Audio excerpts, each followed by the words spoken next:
Hi everybody. So I put a comment out there and I have received some comments with regard to Revelation 9 and what certain things mean. So I'm going to share what I am working on. This is just the first few pages and I'm going to continue working. But I had some comments that I had to go back and forth on for a little bit. And I didn't get started until later today. So I haven't done as much as I would like to, but I still have a bunch of time tonight and I'm going to keep writing. I wanted to answer some of the questions that are out there and provide a little bit of context for some of the thoughts that are out there with regard to the sequence of prophecy.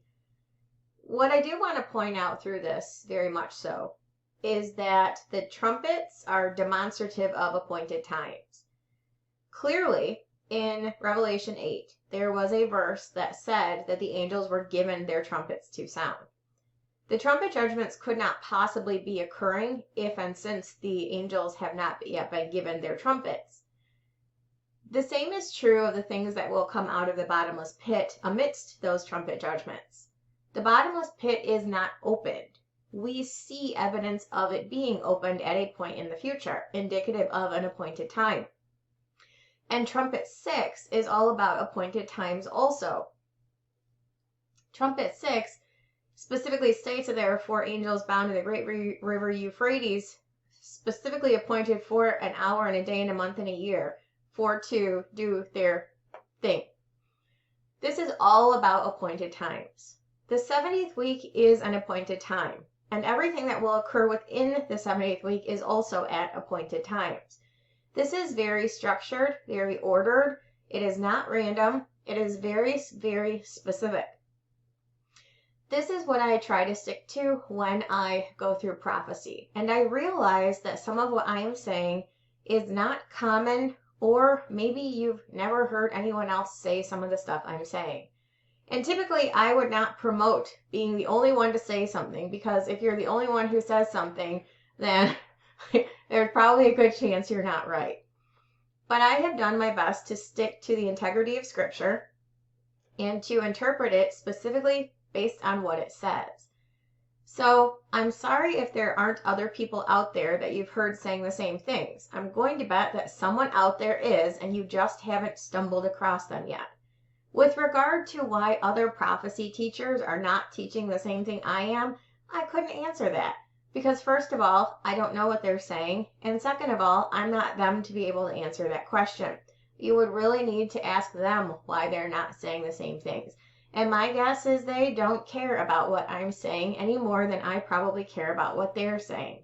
The only person who cares are other people who are listening to both of us and trying to compare. You guys care. But the person saying it that you're trying to compare me to doesn't care about what I say, and I guarantee I don't care about what they say, because if we cared about what other people are saying, we would be listening to them, and we're not. So what we are trying to do is simply just interpret the Bible, and people have different ways of doing that. I'm sorry not everyone says the same thing. I can't help that. I'm just doing my best to interpret the text of Scripture and to cross-reference as much as I can to make sure that I'm getting it as accurate as I can. Beyond that, I can account for what anyone else is doing. Not at all. So having said that, this is Revelation 9. I titled it The Beast of the Bottomless Pit, Apollyon the Destroyer. Clearly you can tell where we're going with this. What is in this chapter? In this chapter, we will be introduced to Trumpet 5 and Trumpet 6, the first 2 of the 3 woes. The last verse in Revelation 8 previewed them as woes due to their severity. And we learn about this in Revelation 8:13. And I beheld and heard an angel flying through the midst of heaven, saying with a loud voice, Woe, woe, woe to the inhabitants of the earth, by the reason of the other voices of the trumpet of the 3 angels, which are yet to sound. There are myriad interpretations of the layout of the book of Revelation. And just to note, in chapter 8 of this document, the second page of chapter 8, I included my document which has my layout of the book of Revelation corresponding to Daniel's 70th week. So it is there. But yes, there are myriad interpretations. However, I believe it is written as straightforward as possible in chronological order. Now, obviously, just as a side note, everything is ordered 1 through 7. There are 3 sets of 1 through 7. So clearly there's going to be an order and a structure to this. It's not just willy-nilly and random. So if each of the segments, the seals, trumpets, and vials each have a 1 through 7, then why would you take the seals, the trumpets, and vials themselves out of order? That makes no sense. So if each of the judgments within each set is ordered, then the sets are ordered also. And that's evidence. It's chronological order. Common sense. Evidence to support this interpretation can be evidenced in the progressive way. Sorry, I just rewrote that. Evidence to support this interpretation can be seen in the progressive way the people act toward God. As we'll come to find out, the increasing severity of the judgments as we move from seals to trumpets to vials leads to a progressively worsening hatred toward God. This chapter will show us a marked increase in the severity of judgment from what we saw in Revelation 8. In Revelation 8, we saw judgments affecting the earth, trees, sea, grass, sun, moon, and stars. Revelation 9 brings severe judgment directly upon people, including both torment and death. When the 70th week began via the collective opening of the seals, what I call the opening ceremonies, how did people react? With stark terror. Revelation 6:15, and the kings of the earth, and the great men, and the rich men, and the chief captains, and the mighty men, and every bondman, and every free man, hid themselves in the dens and in the rocks of the mountains, and said to the mountains and rocks, fall on us, and hide us from the face of him that sitteth on the throne, and from the wrath of the Lamb, for the great day of his wrath is come, and who shall be able to stand? Here in Revelation 9, where we approach the midpoint of the 70th week, evidence shows that the people who have been able to stand will move from stark terror to rebellion. Revelation 9:20 and 21. And the rest of the men which were not killed by these plagues, yet repented not of the works of their hands, that they should not worship devils and idols of gold and silver and brass and stone and of wood, which neither can see nor hear nor walk. Neither repented they of their murders, nor of their sorceries, nor of their fornication, nor of their thefts. There are some who suggest the seals, trumpets, vials are simply different ways of looking at the same events, and I would reject that suggestion and use the behavior of the people toward God as a simple way of doing so. To note, this is simply one of the many ways to reject that notion. As we continue to move through the book, there are additional behavioral changes to note. After trumpet 7, we witness the move from rebellion to anger. In Revelation 11:18, the nations were angry and thy wrath is come. Finally, after vial 7 is poured out, we witness them moving from anger to blasphemy. Revelation 16:21, there fell upon men a great hail out of heaven, every stone about the weight of a talent. Men blasphemed God because of the plague of hail, for the plague thereof was exceeding great. As God worsens his judgments, those who reject him and his Son will deepen their commitment to that rejection. What is it about these increasingly severe judgments that will cause people to move from terror in Revelation 6 to rebellion in Revelation 9? If I had to make a guess, I would say people will be settling into their survival mode, and since they are still alive amidst the chaos, even after choosing not to trust in God, they will continue to believe they do not need him. Moreover, since they have decided they do not need him, he will have become a nuisance for being disruptive in their lives. Generally speaking, people will choose to tolerate some nuisance, but everyone has a threshold before they move from annoyed to angry. As noted, that threshold will be reached in Revelation 11. We will get to that chapter eventually, but right now it is time to see what makes these next 2 trumpets so severe as to be labeled woes. Revelation 9:1. And the 5th angel sounded, and I saw a star fall from heaven unto the earth, and to him was given the key of the bottomless pit.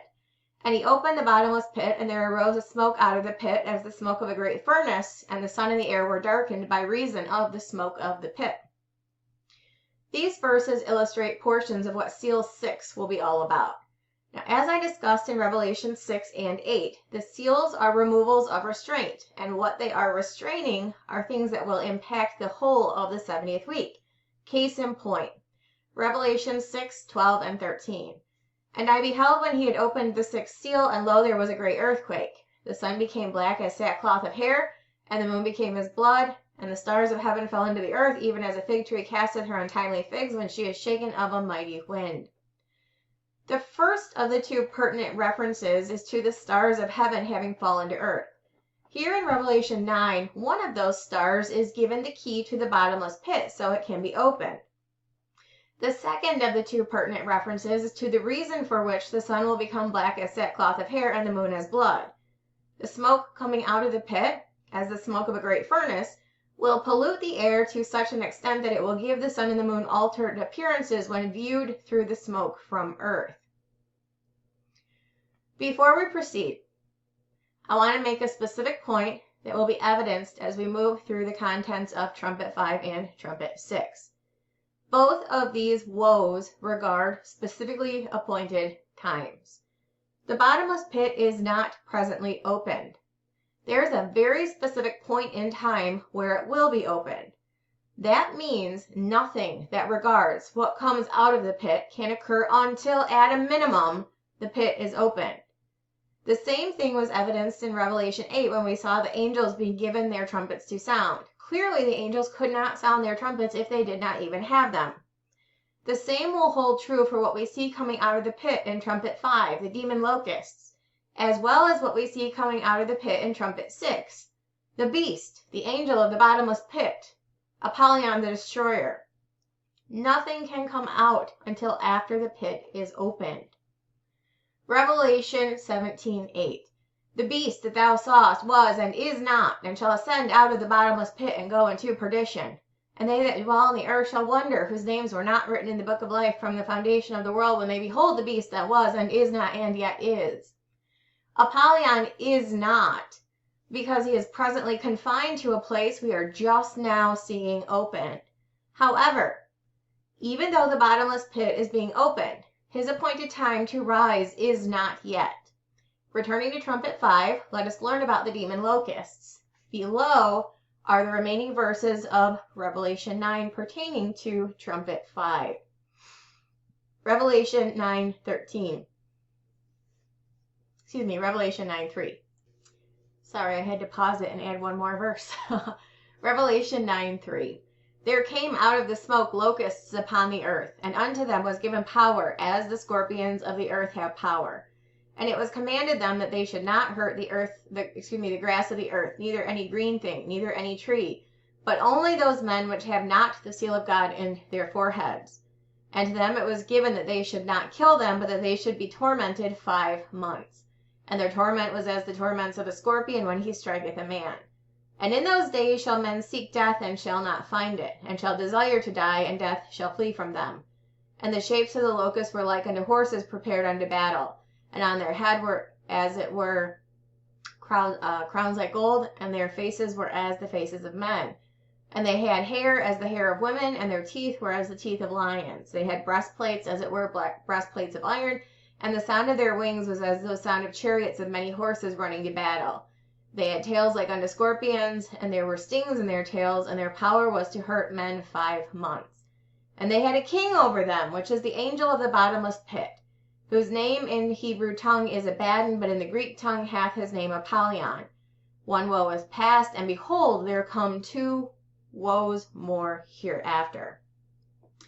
One of the things that I'm going to be discussing, that this came up in a comment from somebody, is Daniel refers to this person twice in his book, once in chapter 8 and once in chapter 11 as king.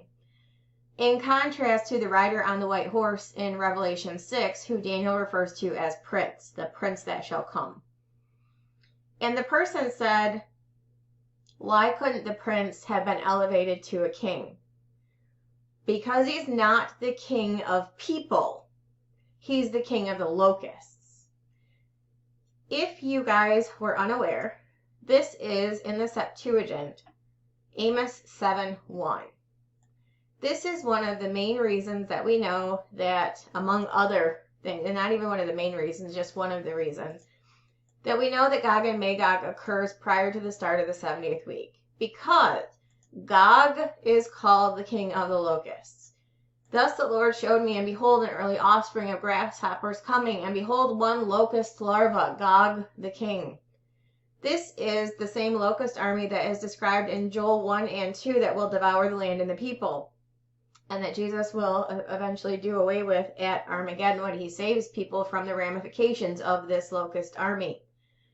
When we go to the book of Revelation, we note that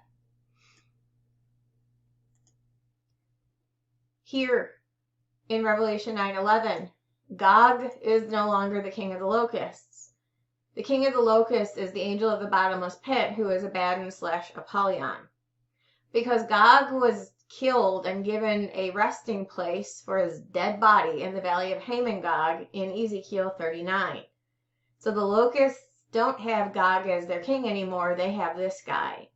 And the locusts that we see in Joel 1 and 2 that I will absolutely discuss when I'm going through this piece of writing that I'm doing, have a new king over them.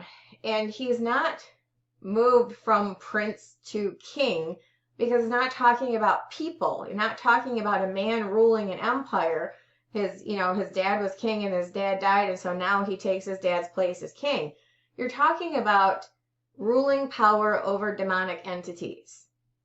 Gog was a king of the locusts, and Gog is going to die.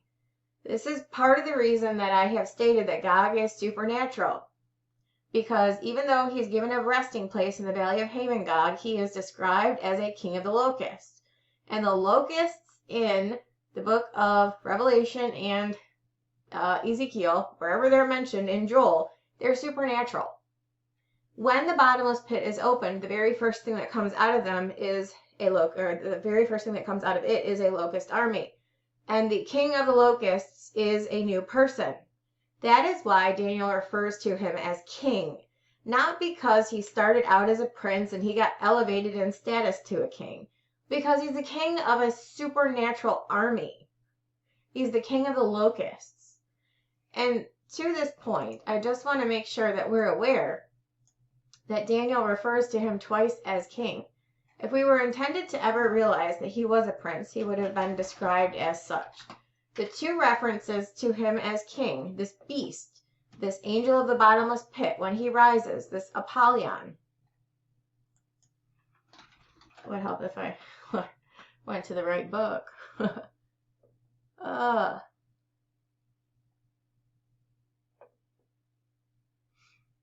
Sorry, I just have to find it. Talking about the fourth beast, the fourth kingdom. Daniel 8:23. In the latter time of their kingdom, when the transgressors are come to the full, a king of fierce countenance and understanding dark sentences shall stand up.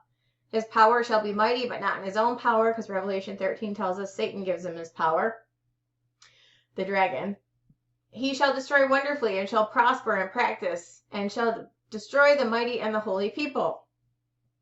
And through his policy also he shall cause craft to prosper in his hand, and he shall magnify himself in his heart. And by peace he shall destroy many. He shall also stand up against the prince of princes, shall be broken without hand. This is talking about Revelation 13's beast, and specifically this is talking about the abomination of desolation. So in Daniel 8:23 through 25, he is referred to as king. In Daniel 11:36, he is referred to as the same king. And this is specifically the abomination of desolation. The king shall do according to his will. He shall exalt himself and magnify himself above every god, shall speak marvelous things against the God of gods, and shall prosper, till the indignation be accomplished, for that is determined shall be done. More specifically, the abomination of desolation is also mentioned here.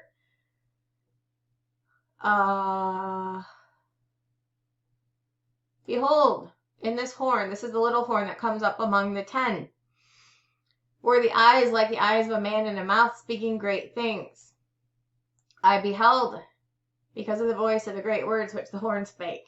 I beheld even till the beast was slain. The little horn, which given the mouth, which had the eyes like the eyes of a man, and a mouth speaking great words, is the beast. I beheld till the beast was slain, and his body destroyed and given to the burning flame. and that is Revelation 19. So just to note, this is not like an elevation of status from prince to king. That would assume a natural order. This is a supernatural order, and this guy is replacing Gog as the king of the locusts. Again, Septuagint, Amos 7:1. Thus the Lord showed me, and behold, an early offspring of grasshoppers coming, and behold, one locust larva, Gog the king. The locust army and their leader are dead in Ezekiel 39 and buried, so that when we next see them, when they are released from the bottomless pit, we are told they have a different king, because their original one, Gog, is dead. That is why Daniel refers twice to this Apollyon, the beast, as king, because he is the king of the locusts, who has that title because Gog is dead, or will be dead at this point. If you guys have any questions, let me know, but there is a lot forthcoming on this. I don't know that it will be difficult or lengthy to write about, but there are a lot of different concepts that are intertwined in this. And when I talk about this beast being different from the rider on the white horse in Revelation 6, there are like a dozen reasons why I say this. It's not just, oh, because one's called a prince and one's called a king. But why? Why are they called that? I can't account for what other people are saying, why they are or are not saying what they are saying. So to ask me to give you a reason why they are or are not is kind of ridiculous, because I can't do that any more than they could give you a reason why I am or am not saying what I am saying. I am just following the text of Scripture. That is all.